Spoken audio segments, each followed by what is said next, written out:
ಯೆಹೋವನು ನಿನ್ನನ್ನು ಎಲ್ಲ ಕೇಡಿನಿಂದ ತಪ್ಪಿಸುವನು. ಕೀರ್ತನೆ 121 ಅಧ್ಯಾಯ 7ನೇ ವಾಕ್ಯದಲ್ಲಿ. ನನ್ನ ಪ್ರೀತಿಯ ದೇವರ ಮಕ್ಕಳೇ, ನಾವು ಬಾಳುವ ಈ ಕಾಲವು ಅಂತ್ಯಕಾಲ. ನಮ್ಮ ಸುತ್ತಲೂ ಯಾವಾಗಲೂ ಅನೇಕ ಕೆಟ್ಟ ಕಾರ್ಯಗಳು ನಡೆಯುತ್ತಲಿವೆ. ಮತ್ತಾಯ 24ನೇ ಅಧ್ಯಾಯದಲ್ಲಿ ಹೇಳಿದ ಪ್ರಕಾರ ಯೇಸು ಕ್ರಿಸ್ತರು ಎಚ್ಚರಿಸಿ ಹೇಳಿದ ಅಂತ್ಯಕಾಲದ ಗುರುತುಗಳು ಬರಗಳು, ಭಯಂಕರ ರೋಗಗಳು, ಭೂಕಂಪ, ಸಮುದ್ರ ಉಕ್ಕುವುದು, ದುಷ್ಟ ಮನುಷ್ಯರಿಂದ ಬರಲಿರುವ ಅಪಘಾತಗಳು, ದಾಳಿಗಳು, ಯುದ್ಧಗಳು ಮುಂತಾದವು ಈ ಭೂಮಿಯಲ್ಲಿ ನಡೆಯುತ್ತಿರುವುದನ್ನು ನಾವು ನೋಡುತ್ತೇವೆ. ಎಂದೂ ಇಲ್ಲದ ರೀತಿಯಲ್ಲಿ ಮನುಷ್ಯನ ವಿಜ್ಞಾನ ಕಂಡುಹಿಡಿಯುವಿಕೆ ಇಂದು ಮನುಷ್ಯನಿಗೆ ಅಪಾಯವಾಗಿ ಬದಲಾಗಿದೆ. ರೋಗಾಣುಗಳನ್ನು ತಾವೇ ರೂಪಿಸಿ ಮಾನವ ಕುಲಕ್ಕೆ ನಾಶನವನ್ನು ಉಂಟು ಮಾಡುವ ದುಷ್ಟ ಮನುಷ್ಯರು ಹೆಚ್ಚಿಬಿಡುವ ಕಾಲವು ಬಂದು ಬಿಟ್ಟಿತು. ಕ್ರೂರವಾದ ಆಯುಧಗಳು ಉಂಟು ಮಾಡಿ ಅನೇಕ ಸಾವಿರ ಮೈಲು ದೂರ ಇದ್ದುಕೊಂಡೇ ದೇಶವನ್ನು ನಾಶ ಮಾಡುವ ಕೆಟ್ಟ ದಿನಗಳು ಬಂದು ಬಿಟ್ಟಿತ್ತು. ಅದೇ ಸಮಯದಲ್ಲಿ ಆರ್ಥಿಕತೆ ಬಾಧೆಗಳು, ಭಯಂಕರ ರೋಗದಿಂದ ಉಂಟಾಗುವ ಬಾಧೆಗಳು, ಯಾವ ಕಾಲದಲ್ಲೂ ಇಲ್ಲದಂತಹ ವಾಮಾಚಾರಗಳು, ಮಂತ್ರತಂತ್ರಗಳು ದೇಶಗಳಲ್ಲಿ ಹೆಚ್ಚಾಗಿರುವುದರಿಂದ ಸೈತಾನನು ಮರೆಯಾಗಿದ್ದು ಹಲವು ರೀತಿಯ ದಾಳಿಗಳನ್ನು ನಡೆಸುತ್ತಿದ್ದಾನೆ. ಸ್ವಸ್ಥಚಿತ್ತರಾಗಿರಿ, ಎಚ್ಚರವಾಗಿರಿ. ನಿಮ್ಮ ವಿರೋಧಿಯಾಗಿರುವ ಸೈತಾನನು ಗರ್ಜಿಸುವ ಸಿಂಹದೋಪಾದಿಯಲ್ಲಿ ಯಾರನ್ನು ನುಂಗಲಿ ಎಂದು ಹುಡುಕುತ್ತಾ ತಿರುಗುತ್ತಿದ್ದಾನೆ. 1 ಪೇತ್ರ 5ನೇ ಅಧ್ಯಾಯ 8ನೇ ವಚನದಲ್ಲಿ ಕರ್ತನ ವಾಕ್ಯವು ಹೇಳುತ್ತದೆ.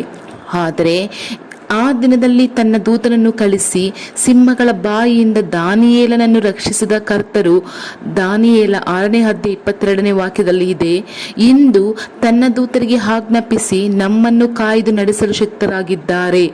ನನ್ನ ಪ್ರೀತಿಯ ದೇವರ ಮಕ್ಕಳೇ, ದುಷ್ಟತ್ವಗಳು, ದುಷ್ಟರು, ರೋಗಗಳು, ಅಪಘಾತಗಳು ಹೆಚ್ಚುತ್ತಿರುವ ಈ ಕಾಲದಲ್ಲಿ ಯಾವ ರೀತಿ ಕೇಡು ನಿನ್ನನ್ನು ಮುಟ್ಟದಂತೆ ತಪ್ಪಿಸಿ ರಕ್ಷಿಸುತ್ತೇನೆ ಎಂದು ಕರ್ತರು ನಿಮಗೆ ವಾಗ್ದಾನ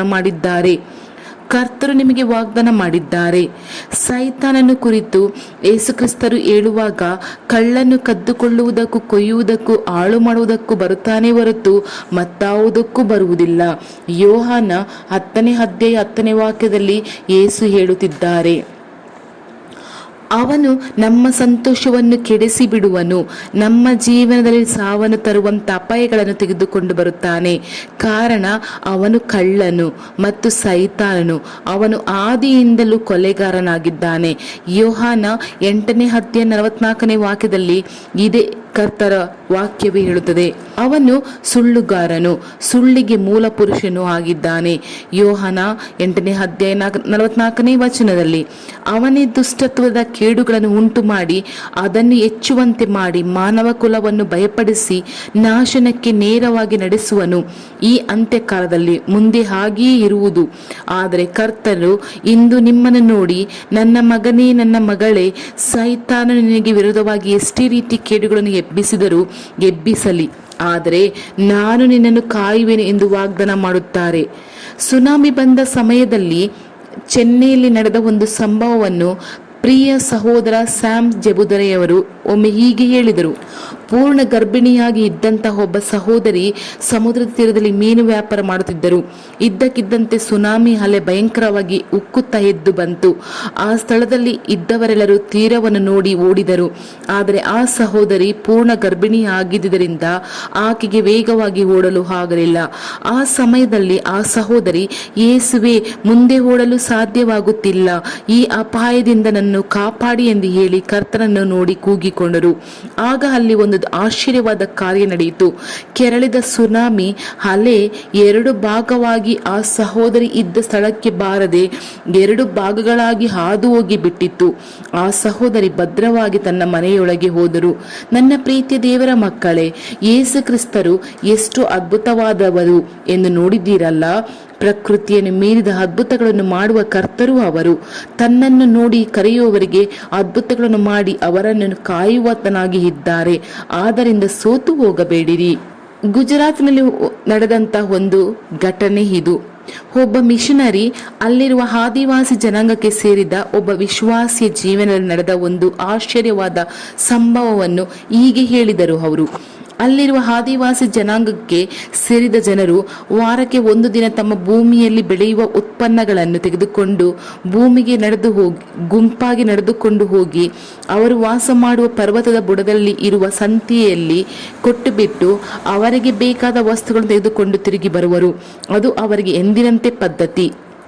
ಹಾಗೆ ಒಂದು ದಿನ ಅವರು ಸಂತೆಗೆ ಹೋಗಿ ಬಿಟ್ಟು ತಿರುಗುವಾಗ ಆ ನಿರ್ದಿಷ್ಟ ವ್ಯಕ್ತಿ ತನ್ನೊಂದಿಗೆ ಬಂದವರ ಬಳಿ, ನೀವು ಹೋಗುತ್ತಾ ಇರಿ, ನಾನು ಒಂದೇ ಒಂದು ವಸ್ತುವನ್ನು ಮಾತ್ರ ತೆಗೆದುಕೊಂಡು ಬಂದು ಬಿಡುತ್ತೇನೆ ಎಂದು ಹೇಳಿದರಂತೆ. ಅವರೆಲ್ಲರೂ ಹೋದ ನಂತರ ಆ ವ್ಯಕ್ತಿ ಮಾತ್ರ ಆ ವಸ್ತುವನ್ನು ತೆಗೆದುಕೊಂಡು ದಟ್ಟವಾದ ಕಾಡಿನಲ್ಲಿ ಕಾಲುದಾರಿಯಲ್ಲಿ ನಡೆಯುತ್ತಿದ್ದರು. ಆಗ ಸ್ವಲ್ಪ ಕತ್ತಲಾಯಿತು. ಇದ್ದಕ್ಕಿದ್ದಂತೆ ಸಿಂಹ ಗರ್ಜಿಸುವ ಶಬ್ದ ಕೇಳಿಸಿತು. ಆತನು ದಿಟ್ಟಿಸಿ ನೋಡಿದಾಗ ಒಂದು ದೊಡ್ಡ ಸಿಂಹ ಆ ದಾರಿಯ ಕೆಲವೇ ಅಡಿ ದೂರದಲ್ಲಿ ಮಲಗಿಕೊಂಡು ಆತನನ್ನೇ ನೇರವಾಗಿ ದಿಟ್ಟಿಸಿ ನೋಡುತ್ತಿತ್ತು. ನಾವೇ ಹಾಗಿದ್ದರೆ ಹೆದರಿ ಎಲ್ಲವನ್ನು ಬಿಟ್ಟು ಓಡಿ ಹೋಗಲು ಪ್ರಯತ್ನಿಸುತ್ತಿರುತ್ತೇವೆ ಅಲ್ಲವೇ? ಆದರೆ ಆ ವ್ಯಕ್ತಿ ಅದೇ ಸ್ಥಳದಲ್ಲಿ ಮಂಡಿಯೂರಿ ತಲೆಯ ಮೇಲೆ ಒಂದು ಬ್ಯಾಗ್ ಕೂಡ ಇಟ್ಟಿದ್ದರೂ ಕೂಡ ಮಂಡಿಯೂರಿ, ಯೇಸುವೆ ನೀವು ಸೃಷ್ಟಿಸಿದ ಒಂದು ಸಿಂಹ ದಾರಿಯನ್ನು ಮರೆಮಾಡಿ ಮಲಗಿದೆ, ಸ್ವಲ್ಪ ಆ ಕಡೆಗೆ ಹೋಗಲು ಹೇಳಿರಿ, ನಾನು ವೇಗವಾಗಿ ನನ್ನ ಮನೆಗೆ ಹೋಗಬೇಕು ಎಂದು ಕೆಲವು ಪ್ರಾರ್ಥನೆಯನ್ನು ಪ್ರಾರ್ಥಿಸಿದರು. ನೋಡಿರಿ, ಕೂಡಲೇ ಆ ಸಿಂಹ ಶಾಂತವಾಗಿ ಎದ್ದು ಕಾಡಿನ ಒಳಗೆ ಹೋಗಿಬಿಟ್ಟಿತು. ಆತನು ಭದ್ರವಾಗಿ ಮನೆಗೆ ಬಂದು ಸೇರಿದನು. ಕರ್ತನು ಆ ವ್ಯಕ್ತಿಯನ್ನು ಹೇಗೆ ಕಾಪಾಡಿದರು ಎಂದು ನೋಡಿದ್ದೀರಾ? ಕಾರಣ ಆ ವ್ಯಕ್ತಿ ಕರ್ತನ ಮೇಲೆ ಇಟ್ಟಿದ್ದ ನಂಬಿಕೆ.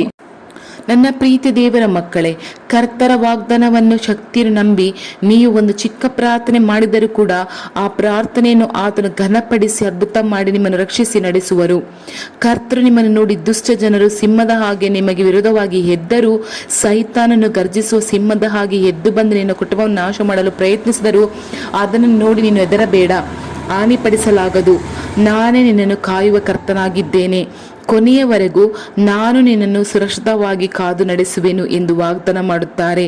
ಅದಕ್ಕಾಗಿಯೇ ಆತನು ಶಿಲುಬೆಯಲ್ಲಿ ತನ್ನನ್ನೇ ಯಜ್ಞವಾಗಿ ಒಪ್ಪಿಸಿಕೊಟ್ಟು ನಮ್ಮ ಮೇಲೆ ಇರುವ ಪ್ರೀತಿಯಿಂದ ತನ್ನ ದೇಹದಲ್ಲಿ ಗಾಯಗಳನ್ನು ಸ್ವೀಕರಿಸಿಕೊಂಡರು.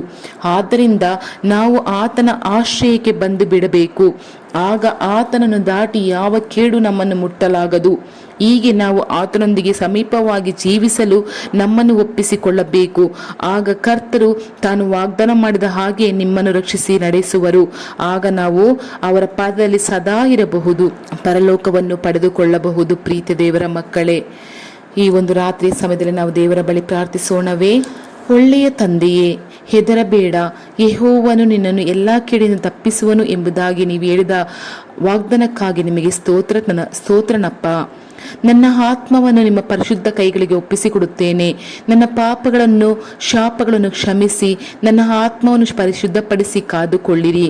ಈ ದಿನ ಮೊದಲುಗೊಂಡು ಈ ರಾತ್ರಿಯಲ್ಲಿ ನಾನು ಹೋಗುವಾಗಲೂ ಬರುವಾಗಲೂ ನೀವು ನನ್ನೊಂದಿಗಿದ್ದು ಸೈತಾನನ್ನು ತೆಗೆದುಕೊಂಡು ಬರುವ ಎಲ್ಲಾ ರೀತಿಯ ಮೋಸ ನಾಶನಗಳಿಗೆ ನನ್ನನ್ನು ತಪ್ಪಿಸಿ ಕಾಪಾಡಿರಿ.